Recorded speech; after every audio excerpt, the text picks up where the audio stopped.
السلام علیکم ناظرین. اور پاکستان کا مستقبل روشن نہیں ہے اور پاکستان کی غریب عوام کے لیے کوئی کچھ نہیں کر رہا. یہ حکومت بھی کچھ نہیں کر رہی. ہمیں صرف ایک قدم اٹھانا ہے. اگر ہم سب مل جائیں پاکستان کا مستقبل بہتر ہو سکتا ہے, پاکستان کا مستقبل روشن ہو سکتا ہے. صرف اس میں مجھے آپ کی طاقت, آپ کا اتحاد اور آپ کی ہمت چاہیے. آپ نے یہ نہیں دیکھنا آج کتنی گرمی ہے, یہ دیکھنا ہے پاکستان کا مستقبل کیسا ہے, ہمارے بچوں کے لیے کیا ہو رہا ہے, ہمارے بچوں کو کتنا نقصان ہو رہا ہے. تعلیم کا شعور نہیں ہے, معاشرہ گندے سے گندہ ہو رہا ہے. ہمیں کچھ اچھا کرنا ہے پاکستان کے لیے, پاکستان کے مستقبل کے لیے. سب سے پہلے ہمیں عمران خان صاحب کو جیل سے آزاد کروانا ہوگا, اور ہم یہ اکیلے نہیں کر سکتے. ہمیں مل کر عمران خان صاحب کو جیل سے رہا کروانا ہوگا. ہمیں اڈیالہ کی کال دینی ہوگی, اڈیالہ جیل کے سامنے جا کر عمران خان صاحب کو آزاد کروانا ہوگا.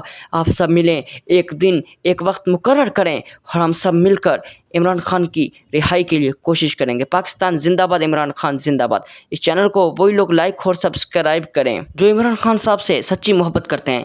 پاکستان زندہ باد, عمران خان زندہ باد. اور کمنٹ میں عمران خان کا نام لکھنا ہرگز مت بھولنا.